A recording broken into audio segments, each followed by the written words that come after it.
welcome to this exclusive event where today we will be looking at women who are currently breaking boundaries by immersing themselves into the male-dominated football industry and being a part of the ever-growing women's game.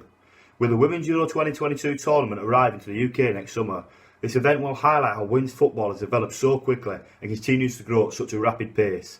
With the Women's Super League currently averaging 114,000 live viewers on Sky and 501,000 live viewers on BBC, the women's football is at its highest peak ever. Joining us today to discuss this growth and change will be Manchester City and England's under-19 goalkeeper Khiara Keating, Women's Football Recreational Officer at the Manchester FA League L, as well as commentator and founder of Manchester Laces, Helen Hardy. Throughout the next 20 minutes or so, we will find out how they made their way into the women's game, as well as their experiences in the hope that they can inspire the next generation of women footballing fanatics. I will now hand over to Chloe, who will be discussing Khiara's path and career in the women's game.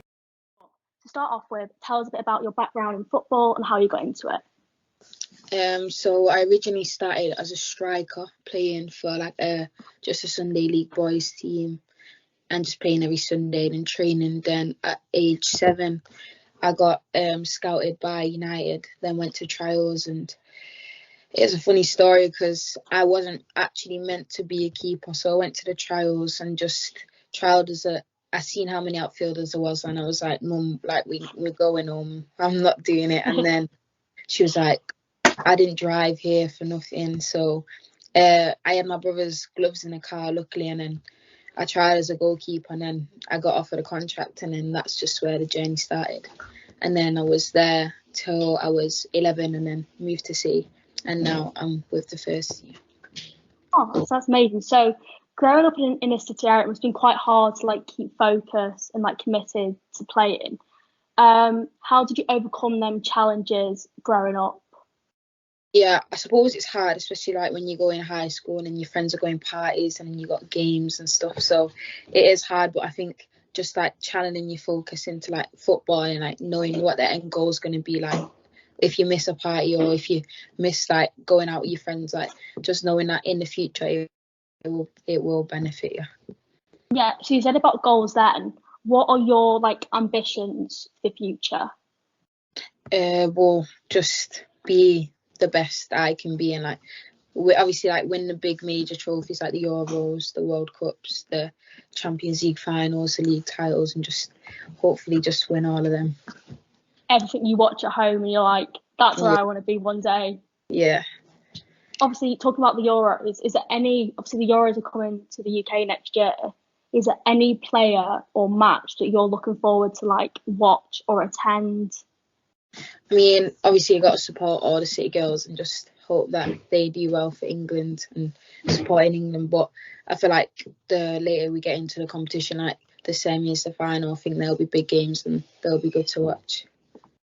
Do you have a good relationship with all the girls, the older girls at City? Are they very helpful to make you grow in your career? Yeah, they're all so helpful at City. From Ellie to KB to Steph to Lucy, everyone's just plays a part, especially coming up at such a young age. It's a bit nerve-wracking, but everyone was fine and nice and settled the nerves quickly. Yes, obviously, you've been chosen for the England under-19s. You must be an inspiration for so many young girls or anyone who likes football out there. Who, for you growing up, was your inspiration and was able to help you get where you are now?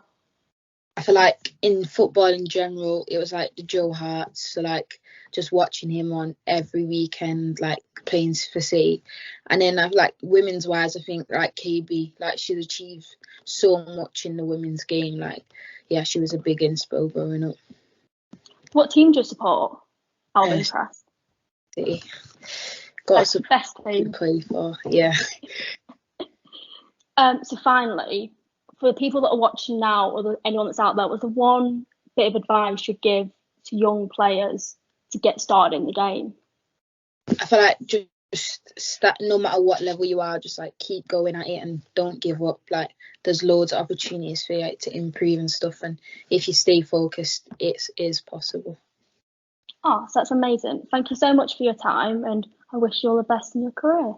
No problem, thank you. Next to be interviewed is the founder of Manchester Laces, Helen Hardy. Hey, so hi Helen, how are you today? I'm good, how are you? Yeah, I'm good, thanks. So just to start off, can you tell us a bit about yourself and your role within football? Yeah, sure. So my name's Helen Hardy and I work full-time in women's football specifically. I am a small business owner. I run a retail store called Fowdies. We are the only store in the world that do football shirts for women's football. So we do all of the WSL lettering, all of the Women's Champions League patches, and everything to do with women's football. We try and do it. I also am the founder of a women's football club called Manchester Laces. It's an awesome football club, an inclusive environment for women, non-binary people and transgender players. And on top of that, I also do commentary for the WSL, for BBC Radio Manchester, specifically for Manchester United. So I think that's like kind of all encompassing all of the things that I do, which is crazy. You seem very, very busy all the time, it does seem.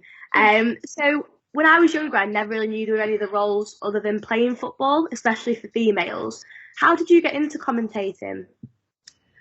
Yeah, really, really good question, because the long answer, I think, would be slightly different from the short answer, which was it was really good luck. And it was just I was in the right place at the right time. But actually, the reality is to get into women's football, to get into commentary in football, there are loads of stuff that you can do at home for free that can create those opportunities for you. So it all kind of goes back to the Women's World Cup back in 2019. I started doing a podcast called Two Girls World Cup.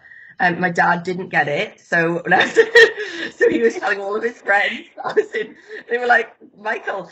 But it was a kind of tongue-in-cheek podcast that became quite successful during the Women's World Cup, that talked about all of the games that were happening. We talked about our favourite players. It was all a bit of a laugh. It was all really good fun. We even went out to France to watch one of the games, England versus Norway. Lucy Bronze scored that amazing goal outside the box. And so through doing that podcast, we were sort of introduced to various people and we got to meet loads of different people. And then I went on to do another podcast, which is called The Women's Soccer Show, that I'm still a part of now. And all of those things just help you to kind of put you in the path of people that work in the women's football world. And then one day, somebody said, I badly need a commentator or a co-commentator for a game, but I need someone that knows women's football. Does anyone know anyone? And so my name was thrown into the hat, and I was covering Manchester United versus Leicester in the FA Cup. And it just happened to be a cracking game. So it was all luck in the sense that it was like, oh, you should try Helen, she'll do it. And then I go along and do it. And then on the day, it just so happened that it was going on national BBC Radio 5 Live.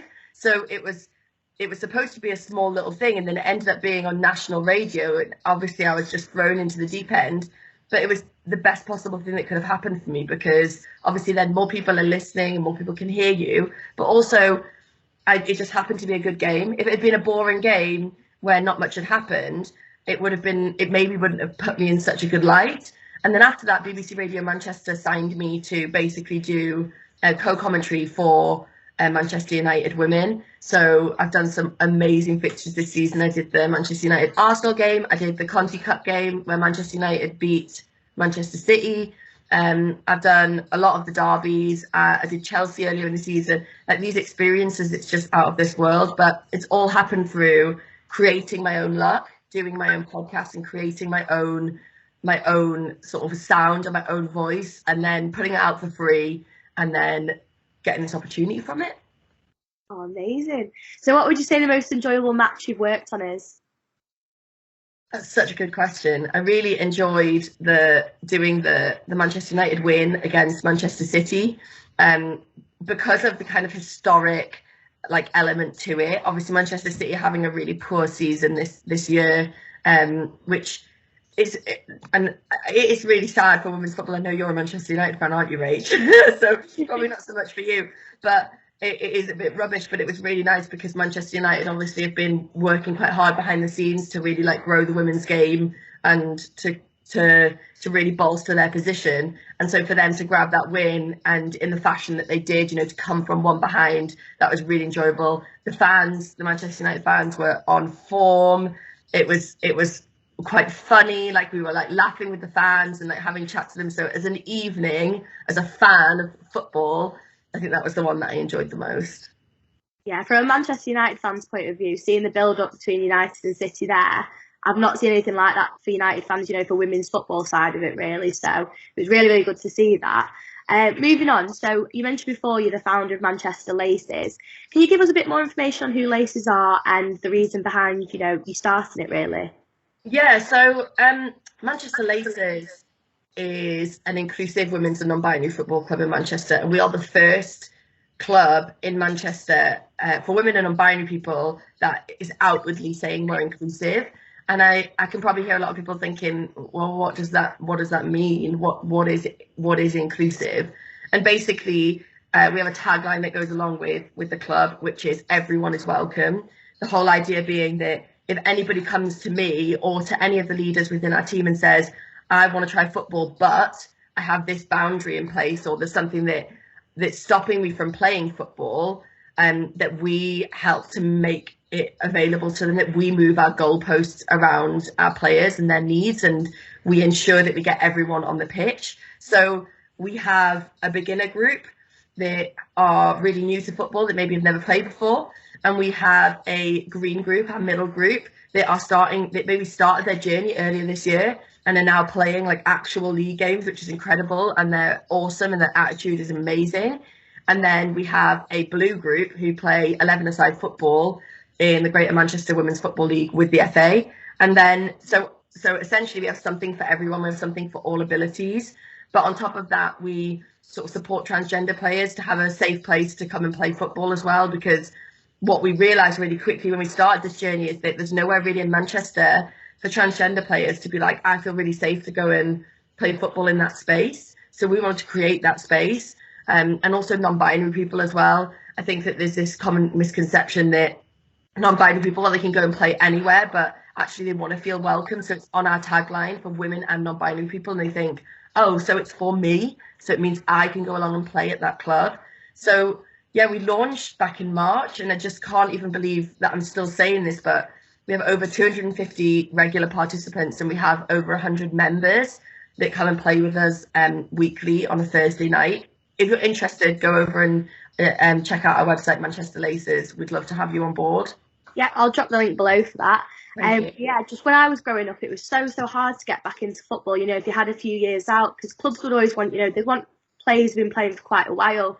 So it's amazing to see, there are teams out there that are accepting beginners, that are going to help you develop. So do you have any future aspirations or plans for the club?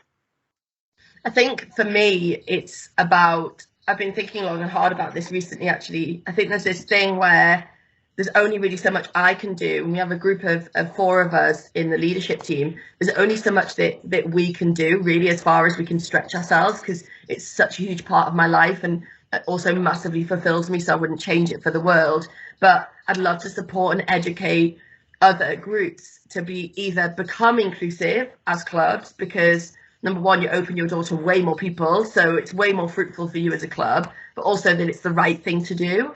And so I'd love to support other clubs, but also anybody out there who's thinking, I want to do something that sort of really drives me and makes me feel really amazing, but also it gets me a route into football and gives me something to do of an evening and create a community. What an inspiring and awesome thing to do with your days and with your nights. It's just so fun. So one of the big things, one of my big aspirations, is to support other people to do what we're doing at Manchester Laces and give them the how. So how do you do it? Like, how do you set up the bank account for a football club? How do you get people set up on a membership scheme? How do you support players who maybe can't afford it? And how do you get people to training and other people that, haven't got cars or maybe don't know how to get there? Like, what do you do to make it accessible for everybody? And I'd love to support as many people as possible to do that. That would be kind of my next big goal, I guess. Brilliant. So over the last 10 years, we've seen women's football change quite a bit. What's changed since you were younger, and what do you think needs to continue to be developed? Wow, really good question. And I think it's when I think about my youth now, it's funny because you don't know what you don't know. So in the 90s, when I was a little girl, showing my age, I grew up in Newcastle upon Tyne. And of course, anyone who's a big women's football fan will know that like a third of the England squad grew up within my area in the northeast of England, including the one and only Lucy Bronze. You know, you've got Jill Scott, Steph Houghton, the England captain, that all grew up in the northeast of England. And there were just really wasn't anything on offer, to be honest with you. There wasn't anything. I'm just going to shut this window. Sorry. There wasn't anything on offer really for people in the northeast of England. There was the Sunderland Academy, and there's things going on, but there was no one that you could look up to or that you could sort of emulate and think, oh, I can be like that. And I remember from a very young age, not really understanding, but saying things to my dad like, oh, I'm going to be like Alan Shearer. And my dad being like, you can't, like, you won't and you can't. Like, that's not a possibility for you. And he was never somebody that would want to stop me on my journey, but he was like, it's just not possible. There are no professional women's players. It's not a sport that you could really take as a career. There were no like commentators in women's football back then. Like there was no like female voices. There was no Alex Scott on your TV. So talking about then and now, it's like, it's just a different worlds. Because, you know, this week Alex Scott won, you know, sort of presenter of the year in football. Can you believe that a woman representing women, representing people of colour, won the best presenter in football in the UK? It's incredible. So we're worlds apart. So I think that that's incredible because the little girls and little boys of today get to see that on our TV screens. I think what can change is, we have to remember it was 100 years ago from the FA Cup final that women's football was banned, and we are still playing catch up. And I don't think catch up necessarily means we have to ever be like men's football. Who would want to be like men's football anyway? We're not looking to replicate men's football. But I think that we're still playing catch up, and I think that we've got to remember that we need that infrastructure, we need that support in order to get to the place that women's football deserves to be. So what needs to change are things like the FA Cup final winners money. The women get 1 point something% of the FA Cup pot in every round of winning. So in the final, the men get something like £1.5 million. What do Chelsea men's team or Manchester United men's team need with £1.5 million? But the women get 20 grand, 30 grand. The women need a share of the pot that can actually change the infrastructure of that team. Think what Chelsea women's team could have done with £1 million yesterday. Like they can actually change the entire infrastructure of the club.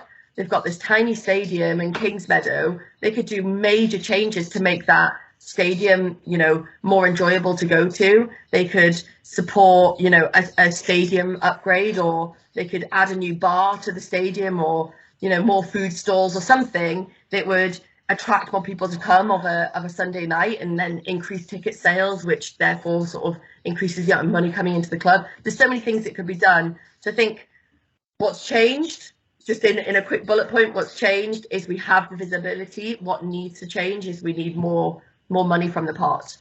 Completely agree with that. Yeah, it's like I feel that women's football compared to men's isn't as much of an experience. I feel that women's football, you go there, you watch the match, you leave.